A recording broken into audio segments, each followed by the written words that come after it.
Welcome to the Transformational Podcast, a conversation between brothers about practical ways faith is impacting our lives. We invite you to join us on this journey as we are learning to let faith transform the way we live. We are glad you are with us today and look forward to sharing our journey with you. Now let's jump in.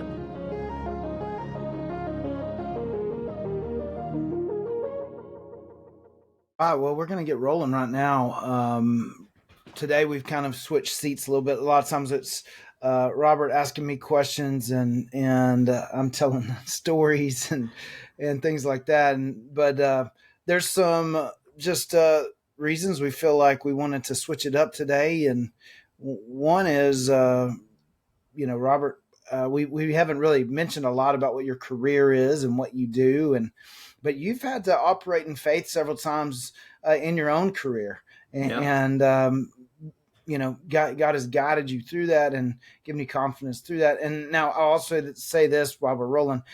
This podcast is probably going to be out of order because we already had one recorded for the week after Thanksgiving. Yeah.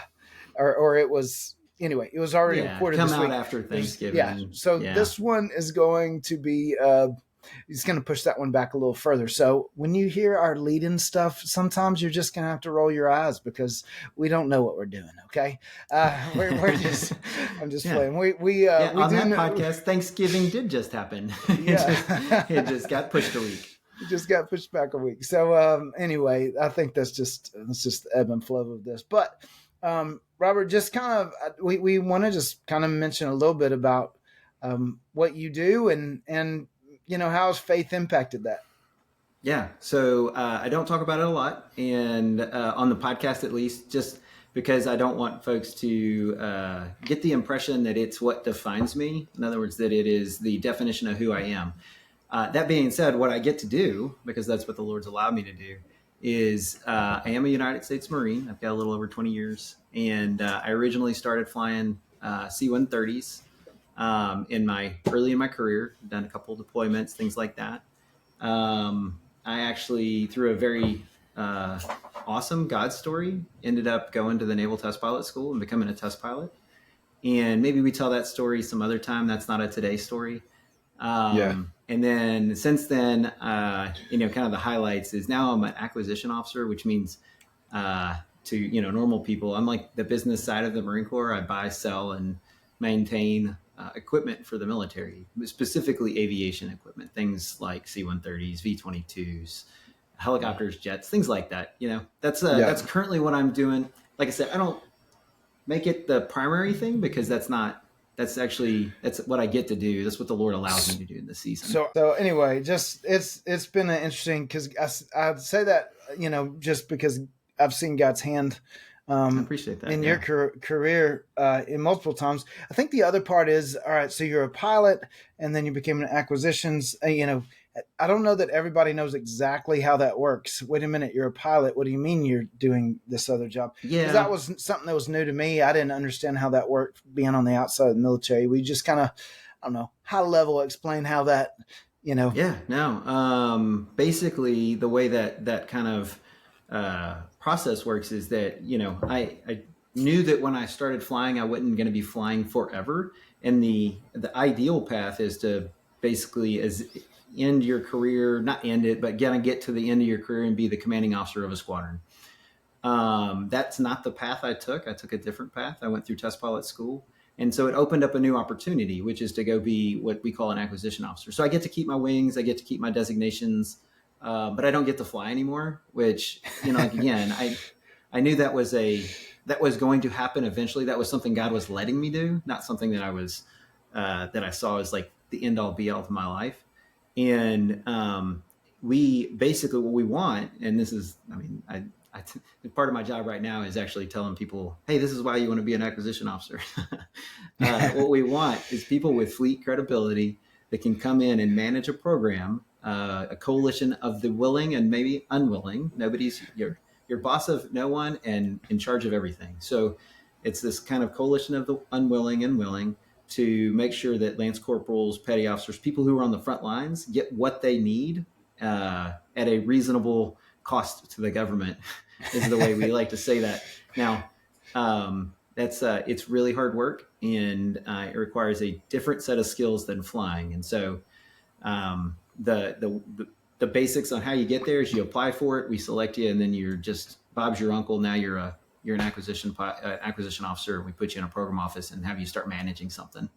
Right. So one of the things I just want to point out was the identity part is that, you said, flying is something God was allowing me to do, but it wasn't the end all be all. And really that's not who you are. You're not a pilot. You're someone who had the opportunity to fly.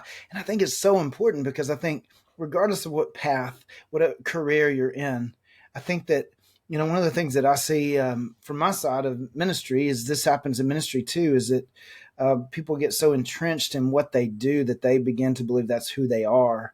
And so when that is over or when there's a shift, there's this like identity crisis that happens because, in their mind, they can't see themselves doing anything else. And it's like, wait a minute, that's not who you were. That's what God allowed you to do for a season. And actually you probably need to take a step back and say, all right, then who am I? Because I think it's from your identity that God begins to give you opportunity. It's not the opportunity that gives you the identity. And so I just want to, I see that and I hear that and wanted to point that out in your life. No, I appreciate that. Along the way, there's these opportunities that impact your career. And you get an assignment for 12 to 18, 24 months. Yeah, we try to do like 24 or more. There's a couple like 1 years out there that are in the, sometimes they're seen as not fun assignments. Sometimes, they are good assignments. I had a fun one at one point in my career that was a 1 year thing. I've had some that are, I call it less than ideal is the way I describe it.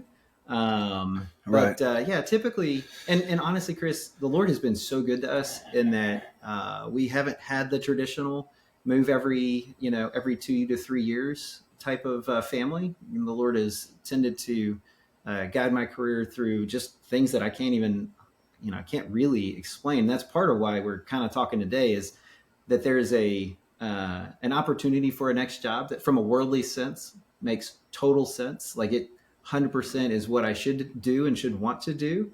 And then I have just a different perspective. And I wanted to talk about that because frankly, Chris, I've had this conversation now over the last 2 weeks more than one time. And so I thought to myself on my run yesterday, I was like, it's like, we should record this. Like I keep having the same conversation. I think it's probably something we should talk about. So people are looking at you. You've got this opportunity that, on paper, it makes sense. And here's the thing. It might be, it might not be, but that's your perspective. Everyone else looks at it and goes, no, this is the path. But why do you have a different perspective? What is your perspective? Once again, great opportunity. It's something that is part of, so many people's path for where you'd like to go ultimately, but you have a little bit different perspective. So kind of tell us about that. Yeah. And I don't want to be specific about the job. And we talked about that before we started, but I can give some of the details to the job. The job itself is pretty high up. It gives you a great deal of visibility on everything we do in the Navy. So it gives you a great deal of education and perspective on, what senior acquisition people end up having to go through. So that's very helpful when you're working. Right. It also gives you visibility to the people who you'll be working for one day. And so then they get to know you and hopefully, and very few people stink it up. Right. But hopefully you don't stink it up and then they like you. Right. And so the kind of the drawbacks to the job, the drawbacks to what is the job entails is it is a 12-hour a day job. It's a Monday through Friday kind of thing. And frankly, it would, I like to use the word upend. I think that's an appropriate word.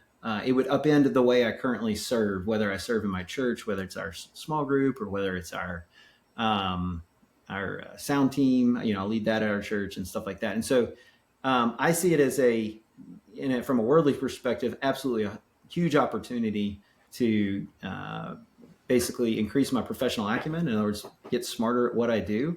But it also potentially it might actually not allow me to serve God the way I currently do. And so that chapter in my life might close and it may open up, but one of the things that I've had asked of me, and I'm going to transition and then you can stop me, is no, go ahead. Like, why are you approaching it the way you're approaching it? Because one of the ways I'm approaching it, I tell people, is I've got to put my best foot forward in this interview, because as a Christian, I feel like we talked about this actually in the podcast that came out this week, as far as work is worship, is that people should want us. We should have a good aroma when they walk away. They should think, man, that one's different. Right. Right. So absolutely. So I have to do my best, right? I have to be 100% and be meticulous in it. And so I can't tank the interview, which would be easy to do. That would be super simple to tank that interview, but I can't because that's just not who God's designed me to be. And so then I have to trust him. I have to trust him that he's gonna I'm looking for the favorable no, like, we like you, but we don't want you, is what that's what I'm looking for. That's what I'm praying for. And one of the things that people have asked me is why the confidence? And I get to tell them a story that I've told a few times to the small group. Now, when you say why the confidence, what do you mean by the confidence? The confidence that what?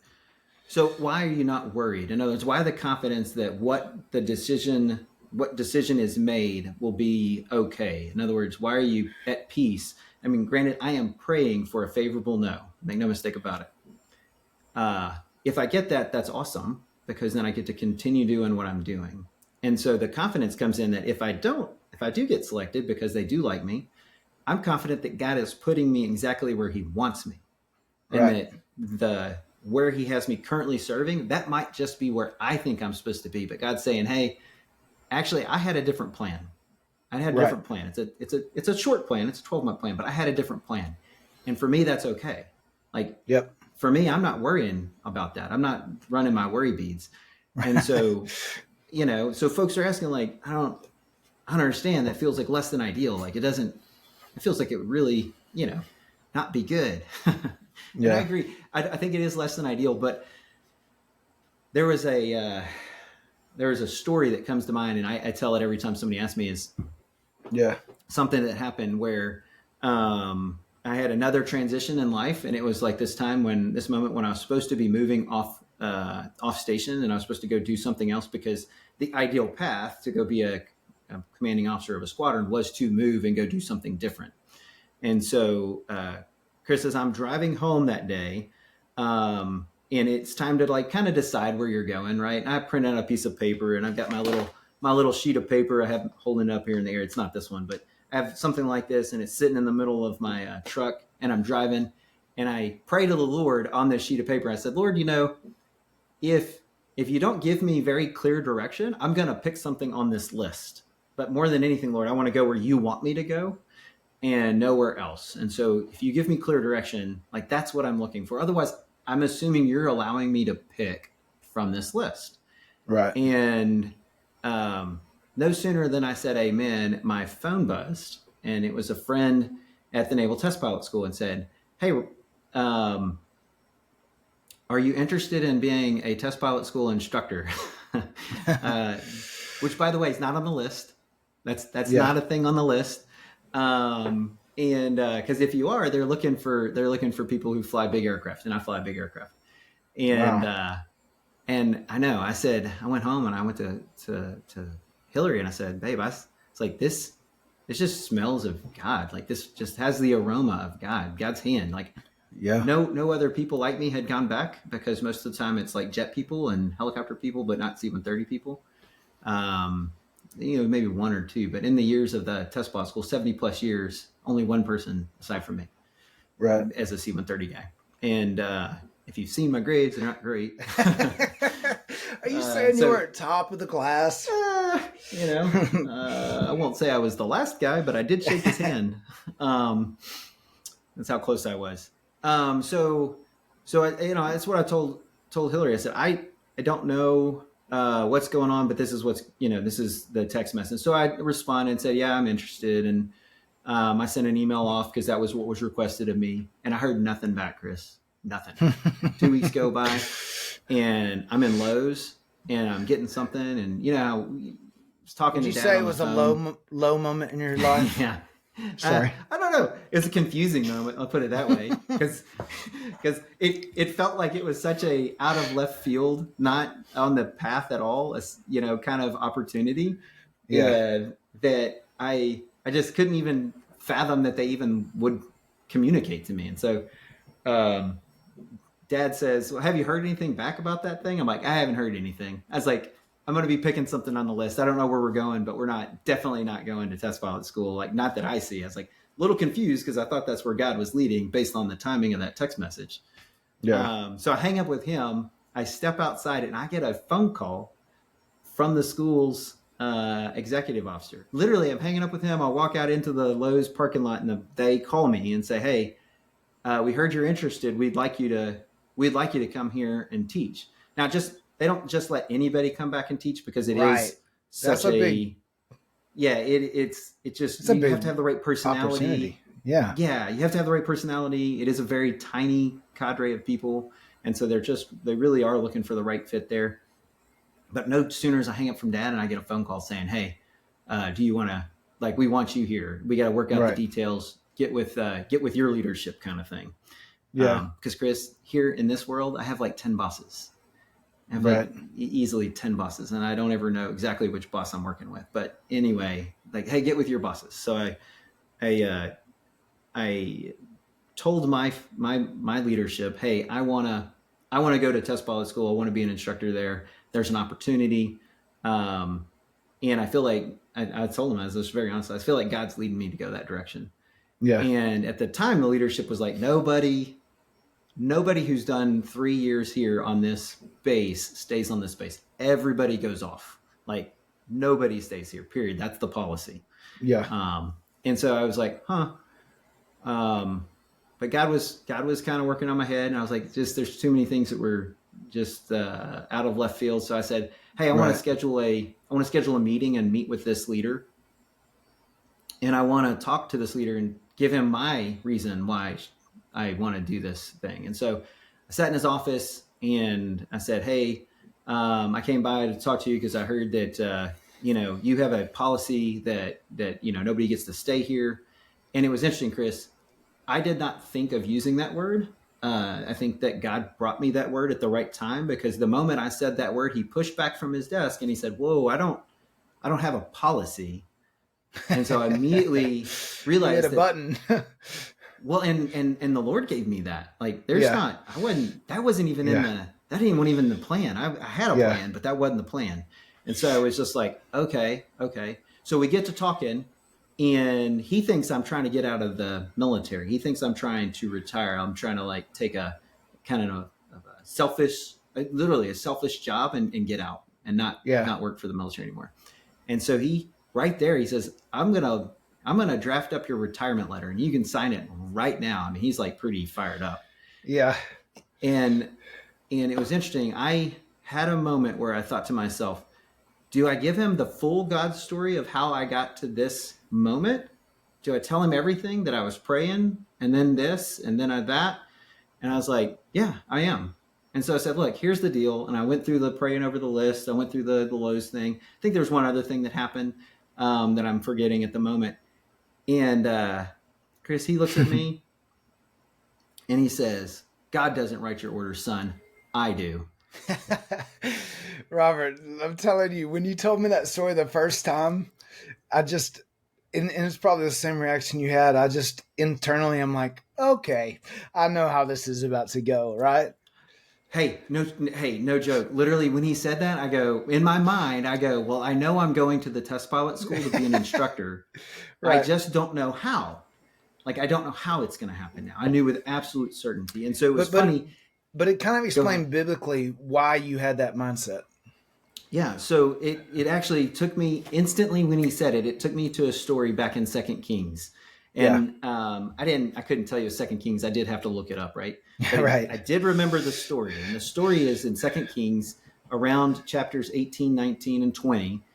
King Hezekiah is in he's in Jerusalem, and let me make sure I'm right. Yeah, Jerusalem. And the Assyrians are essentially conquering the land, and they have come up to Hezekiah outside of Jerusalem, And I'm in chapter 18, and I'm going to kind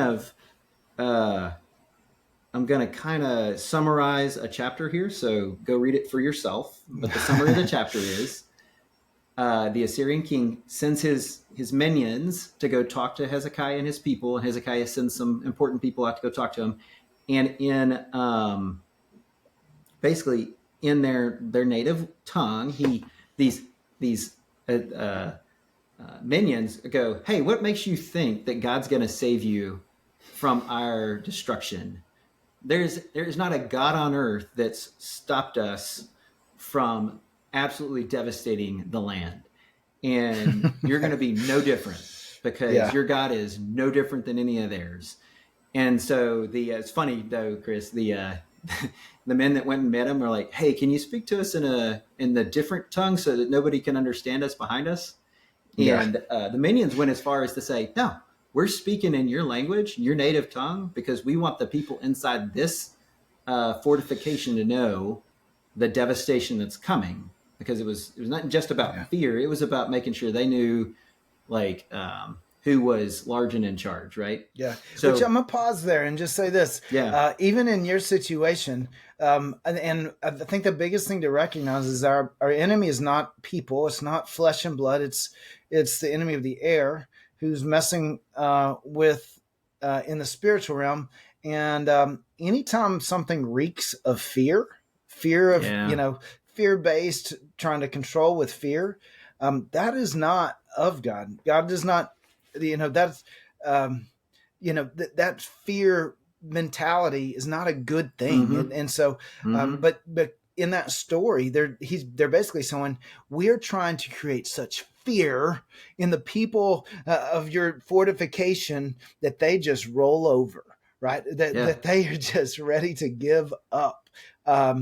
And I think that's important, because I think a lot of us, we get faced with situations like yours or everyday situations we'll talk more about in a minute. And man, that fear element is such a big way the enemy comes at us. It actually causes us to do, honestly, I think, not smart things. It causes us to do things that are, I would call them ill-advised. Right. And so it generates action in us that I think is not useful. And so I do agree. So these people come and they say, "Hey, there's not been a God of any other nation that's been able to stop us, and we're about to decimate y'all as well." Yeah, here's actually the words, because I think it's important, because this piece, it's in, give me a second. I got to find the verse because it's not right at the top of that one. I think it's verse 32. Anyway, it says, "Do not listen to Hezekiah, for he's misleading you when he says the Lord will deliver us. Has the God of any nation ever delivered this land from the hand of the king of Assyria? Where are the gods of Hamath and Arpad? Where are the gods of something else, Henna and something? Have they rescued Samaria from my hand? Who of all the gods of these countries have been able to save this land from me? How then can the Lord deliver Jerusalem from my hand?" So, I mean, it is a bold statement. They're not making any bones about it. Your God ain't going to save you. So Hezekiah, what he does in chapter 19, if you jump down in there, he says, "Hezekiah heard this and tore his clothes." and he put on sackcloth and ashes and went in the temple of the Lord. Now, two things on Hezekiah's actions there, which I think are very important. A, he understood the seriousness of the moment. Right. Meaning, like, yeah, it was scary and it was real. And so what he was really doing when he tore his clothes and put on sackcloth and ashes is he was humbling himself before the Lord. Because the second part he did is he went to the Lord. Yeah, this wasn't a panic attack, right? This wasn't a panic attack where he got a paper bag and started blowing in it after he tore his clothes or something, right? I mean, this was actually a sign of their culture of humbling themselves, and really it's a way of crying out to God that was very common in their custom. When they had a moment of lowliness, not knowing what to do, it was a picture of, God, I'm desperate for you, is really a picture. I'm unclothed. I'm uncovered and naked before you, oh God. Is Yeah. really Now I the think, kind of a statement there. So, yeah, I think fairly he was probably somewhere between totally right and totally freaking out. I mean, let's oh be yeah, real. of Like, course, but I think like when he tore his clothes and the rest, I think he was starting in the right direction. But I think the most important thing he did, even while he was freaking out, his first action was to go to the temple of the Lord. He yeah. took it to God. You And know, so, and yeah, go and ahead. along those lines, I think it's good to understand that emotions are God given. That's okay to have emotion. God gave Amen. us those, but they shouldn't drive us. They shouldn't Mm-hmm. control us. They should be. I like to call them dashboard lights. Right Yeah, right. Yeah. when the light on the dashboard comes on, I just had one of these come on my car, and I had to take it to the shop. Right? Why? Because it let me know that there was something I needed to turn my attention to. And I think when we have those emotions, whether it be fear or anger or whatever, it's really a dashboard light that shouldn't control us or consume Yeah. us. It should be, hey, you need to take this to the Lord. You need to take it. There's something that needs to be, uh, you know, taken Yeah. care of. So, Absolutely. So Hezekiah spreads this thing out, and he wants his leading priests and some other people to go talk to Isaiah. And one of the things he tells them to tell Isaiah is says, "Hey," and this is verse 4. It may be that the Lord your God will hear all the words of the field commander. In other words, hopefully, God heard what they said, right. and He doesn't like it. And Yeah. so he says, "Who?" Yeah, I'm paraphrasing, but I'll go into the actual words. Yeah. Hear all the words of the field commander, whom his master, the king of Assyria, has sent to ridicule the living God, and that he will rebuke him for the words the Lord your God has heard. And then he sends that over to Amos, right? Or to Isaiah. Now, funny, Isaiah says, tell your master, this is what the Lord says. Don't be afraid of what you heard. Those words with which the underlings of the king of Assyria have blasphemed me. Listen, I am going to put such a spirit in him that when he hears a certain report, he will return to his own country, and there I will have him cut down with the sword. And so to kind of wrap that up, he goes back to his own place. His actual sons kill him in the temple of Nineveh. Right. But essentially what you see there is a moment where God's like, you can't, no, I'm not going to let you defy me. So when my leadership says, God doesn't write your orders, son, I do. And then this story comes in mind. The only thing I can think of is, well, I know I'm going, I just don't know how. Right. Right. And so now funny, Chris, is now I'm all in. Now I'm like, I'm jazzed. Like I'm like fired up because now God's Yeah. got like Holy Spirit running in me. And I even go further. I go, because he says, hey, you can retire, blah, blah, blah, blah. And so now I have this moment where I had an opportunity to define the way I served up until that point and actually put it into words. And I tell him, I said, look, sir, it's like, here's the deal. I have only done 3 things in my career. And if, by the way, if you spend any time with me, you'll realize I try to get everything down to 3 things. But anyway, I said, I've only tried to do 3 things because it's all I can remember. Remember, I was shaking the last guy's hand. So I was like, yeah, I've only done 3 things in my career. I was like, I try to go where I'm led, like follow where the Lord leads me. I try to bloom where I'm planted. In other words, wherever He puts me, I try to be a fragrance that is of Him. And we talked about work as worship. So I try to worship Him and work. So I try to bloom where I'm planted. And then I try to be a leader. This was the third thing. I try to be a leader that people want to follow, but don't have to follow. And I told him, I was like, sir, being a commanding officer of a squadron is not what wakes me up in the morning. That has nothing to do with it. That's not why I get up. That's not what I think about. And that's not what drives me. And so it was, dude, it's hard to even express exactly how this next part went because I finished that. And no sooner than I finished that, kind of like that life defining statement, I'm all fire, I'm like, Yeah. yeah, I'm preaching, right? He looks over to his computer, he looks away, kind of like does a 90-degree turn and says, I tell you what, I'll give you 18 months. and Chris, it was that moment that I was like, that was a God moment. Like God Absolutely. 100% directed that story. He directed that entire conversation to get us to 18 months. Now I can go on why 18 months was awesome and how it all played out in the end. It's not important for what we're talking about now.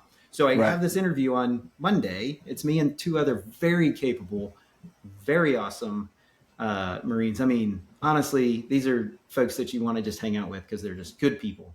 Right. And we're going to go to this interview. And when folks ask me like, hey, why are you, what's going on? Like, this would be bad. I agree. It wouldn't be ideal in my eyes. And then from a worldly standpoint, the actual path, kind of like going to be a commanding officer of a squadron, the right path is to want this. But I gotta be honest, Chris, when you follow Jesus, like there's no such thing. There's no such thing as like the whatever that is, the ideal path. God directs that, and He's totally in control of it. So it brings me go ahead. to Proverbs 16:9 that says we can make our plans, but the Lord determines our steps. Right? I mean, listen, we can make our plans. The heart of man looks at the situation and goes, "No, it has to be this way." And God goes, "No, it doesn't. Do you know who I am? That way. Do you know what I do?" And I think that's kind of what you're saying is, look, human standards. Yeah, I get why that might be a great path, but God has directed my steps to this point. And Robert, we could even go back further, and maybe one day we will, just even about just getting accepted early on into the university you went to. So, but that being said, there's so much along the way where it's God's step along the way. And so the other one, and I think this is what I see with you quite a bit is, and we've talked about this on previous ones, but listen, if this is not a memory verse for you, if you're listening, I would write this down and use this as a memory verse because I think it's so key. But it's Proverbs 3:5-6 that says, "Trust in the Lord with all your heart. Don't depend on your own understanding." That's where we fall apart. Is because we go, and it's the reason we always ask why, right? You notice that? Like when things are going wrong, we're like, why, God, why? And He's like, the only reason why we're asking why is because we're leaning on our own understanding. Okay. That is a pure picture of our own understanding. He's going, hey, this is what I'm talking about. Trust in the Lord with all that you are in every area of your life, and don't depend on your own understanding, but seek His will. This is kind of the picture of what you're doing right now. And you're not going to say this, but I'm going to say this, right? You're going, hey, I have the way I'd like for it to go, but I also recognize God may have a different way, and His will is better than my way. So I'm trusting Him with it, right? Yeah, well, let's talk about that for a second, because real Robert is like I joked about Hezekiah. I pointed out like he did the right thing. He went into the temple, he humbled himself, but I think he was also kind of freaking out, right? Because instead of saying my God, he actually. In response to Isaiah, he says, perhaps your God. That's the way he uses his words. Because he was kind of freaking out here. Yeah, kind of freaking out here. A little reference there. Yeah. Real Robert is, I am praying that I get a favorable no. I would like to walk in, have somebody, have a good interview where I walk away and they're like, you know what? That is not a bad candidate, but that's not a good fit. Now, if the Lord decides to put me here and I can no longer do the small group and the other stuff, I think the appropriate thing for me to do, the right thing for me to do, will be to sort of, I don't want to say memorialize but commemorate or like mourn sort of the closing of that chapter, right? Because we have chapters that close. Right. And those opportunities go behind us. And I think, like you talked about earlier, the emotions of that are still real. And no, I'm not going to be excited about stopping doing that stuff. I am truthfully, like at the heart of me, the thing I'm actually worried the most about, and you didn't ask this question, but I'm going to say it. The thing I'm worried the most about is that I won't be able to serve the Lord as I am right now. And, and if anything, has me the most concerned, that's probably the thing that has me the most concerned. But what I do know, by the way, I have to say this to convince myself. So let me preface the statement. What I do know is that if the Lord does put me in this position, it is because He wants me there. He's guiding my path, and He will give me new way to serve him. That's right. Right. He'll give me a new method. And, we've talked about it, that sometimes God puts people in positions of leadership because he's working, or even certain jobs, to get him to other jobs, because he's looking for not just a sphere of influence now, but a sphere of influence later. So I have to trust him with that. I have to trust him that he's doing what he's doing. It doesn't mean I'm going to be like super stoked. It'll be kind of cool. But having that knowledge, that trust, and having that experience we just talked about with the whole test pilot school thing is certainly it's certainly helpful. It's certainly helpful to look back. It's certainly helpful. And frankly, if you're like new to doing the trust piece, I personally, I won't say exactly what they are. I've put out some fleeces like, hey, Lord, if this, then that. I don't know that that's, sort of biblical, not super biblical, but it does at least help. And it helps me kind of like move forward on how I move forward. Yeah. But I've told this story several times this week, and I felt like we just kind of needed to capture it in the moment. So if you're listening to this today, real quick, this breaks today, I'm actually in the interview probably either now or later on today, or it was earlier today if you caught this on Monday. And so at some point, we'll have to tell you how it ends up. Yeah. So here's the deal. I think one of the things we're talking about here, just referencing, we didn't use these words, is ultimate authority.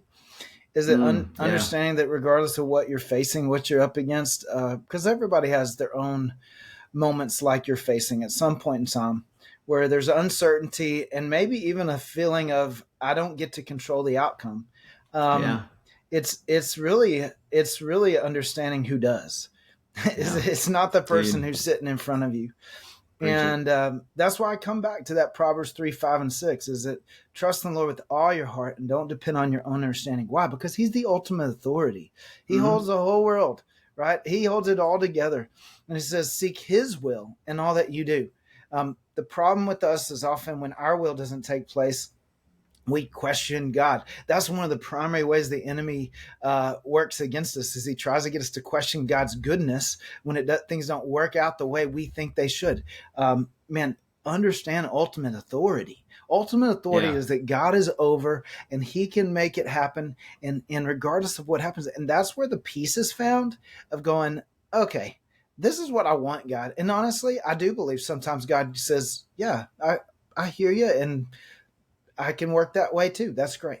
But I also think that sometimes he goes, hey, you're not going to understand this right now, but exactly, I've got to take you this way. And so I think maybe for you today, you're facing some kind of uncertainty or whatever. Just remember, there is an ultimate authority that you can lean into him hard. The other thing I would say is understand your responsibility is to shine bright for Jesus one way or regardless of the outcome. No matter where you're at. Yeah. Yeah. And to go into that interview, to go into that job, review, whatever you're facing. I don't know actually what you might be facing if you're listening today, but that you go and you're not saying, I'm going to try to control this through my actions or my whatever. No, I'm going to go in and be the man of God or the woman of God that God made me to be. Because ultimately, the outcome doesn't matter. That's just temporary. The eternal outcome that people see Jesus in me, regardless, that's what matters. That's the ultimate outcome that matters most. And so wherever you are, Robert says, man, he's felt like he's just supposed to grow where he's planted and be a bright light wherever he is. Listen, that's God's desire for your life too. And know that you're not where you are by accident. You didn't get there by chance. You have a God who loves you, and he's got a plan for you. And if you'll learn to trust him in that way, I believe that he'll cause you to flourish where you're planted. Yeah, couldn't say any better, man. Well, I think that's pretty good for today. Man, I'll be praying for you. If you hear this next Monday, you can pray for Robert as he's interviewing her. Favorable no. It sounds weird, right? But that's what I'm praying for. Man. So, thanks. And that's a wrap. Yeah. All right.